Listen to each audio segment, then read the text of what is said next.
দোকানের চেয়ে নিজেরা বাসায় সব জিনিস ভেজে খেলে অনেক স্বাস্থ্যসম্মত এবং ভালো হয়। হ্যালো ভিউয়ার্স, আসসালামু আলাইকুম। সবাই কেমন আছেন? আলহামদুলিল্লাহ, আমি তো ভালো আছি। এখানে নিয়ে নিয়েছি ছোলা বুট।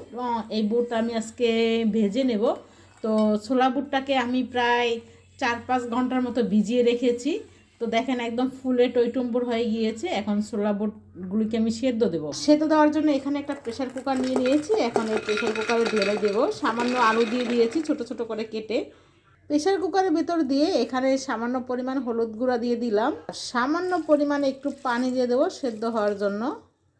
এ পর্যায়ে একটু নাড়াচাড়া করে নেব। এই যে আমি নাড়াচাড়া করে নিয়েছি। নাড়াচাড়া করে নিয়ে আমি এই পর্যায়ে প্রেশার কুকারের ঢাকনাটা দিয়ে দিয়েছি। এখন এই যে মিডিয়াম জাল দিয়ে দিয়েছি, 2টা শীষ দিলেই আমি নামিয়ে নেব। দেখেন আমার কিন্তু ছোলা বুটটা সেদ্ধ হয়ে গিয়েছে। অনেকে এইভাবেও আপনার শসা, কাঁচামরিচ, ধনেপাতা, পেঁয়াজ দিয়ে খেতে পারেন। আমি তো এরকম খাবো না, আজকে ভেজে নেব। ছোলা বুট ভেজে নেওয়ার জন্য আমি এখানে একটা কড়াই বসিয়ে তেল দিয়ে দিয়েছি। এখন দিয়ে দেবো পেঁয়াজ কুচি, এখন দিয়ে দেবো কাঁচামরিচ কুচি। পেঁয়াজটা একটু আপনারা বেশি করে দিতে চেষ্টা করবেন। দিয়ে দেবো পরিমাণ মতো লবণ, রসুনের পেস্ট, আদার পেস্ট। রসুনের পেস্ট, আদার পেস্ট একটু কষিয়ে নেব তেলের সাথে।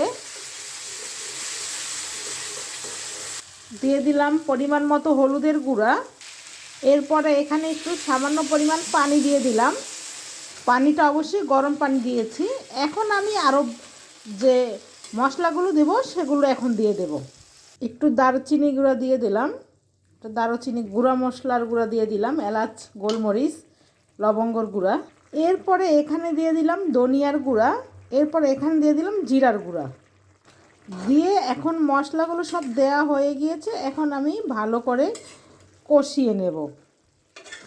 এভাবে যদি ছোলা বুট আপনারা ভেজে খান বাসায়, একবার ভাজলে বারবার খেতে ইচ্ছে করবে। আর এটা কিন্তু স্বাস্থ্যসম্মত। আর আমরা বাজার থেকে যেটা কিনে আনি সেটা কিন্তু স্বাস্থ্যসম্মত না।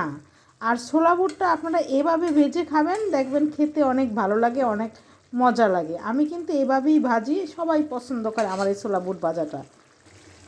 এই পর্যায়ে আমি একটু নাড়াচাড়া করে নেব।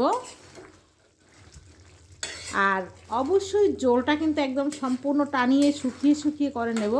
আর ছোলা বুটে একটু তেল বেশি দিলে ভালো লাগে। আমি এই পর্যায়ে আরেকটু তেল দিয়ে দেব। এটা আমার আম্মুর কাছ থেকে শেখা। এরকমভাবে দিলে এই ছোলা বুটটা খেতে অনেক ভালো লাগে। আর সব মেয়েরা মায়ের কাছ থেকে রান্নাটা শিখে, মায়ের রান্না সব মেয়েদের কাছে অনেক ভালো লাগে। দেখেন আমার বুট ভাজার কালারটা কত সুন্দর আসছে আর একদম মাখো মাখো হয়ে গিয়েছে। এখন একটু ধনে পাতা দিয়ে দেব।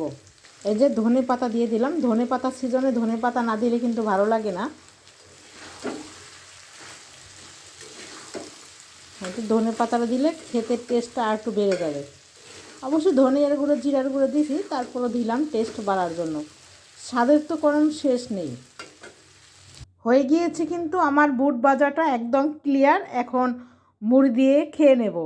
আর খেতে কিন্তু অনেক মজা হয়েছে, টেস্ট হয়েছে। আপনারা এইভাবে ভেজে খাবেন, দেখবেন খেতে অনেক মজা লাগে। আল্লাহ হাফেজ, টাটা, বাই বাই। সবাই ভালো থাকবেন। যারা ভিডিওটা দেখেন লাইক, কমেন্ট, শেয়ার করবেন। আসসালামু আলাইকুম।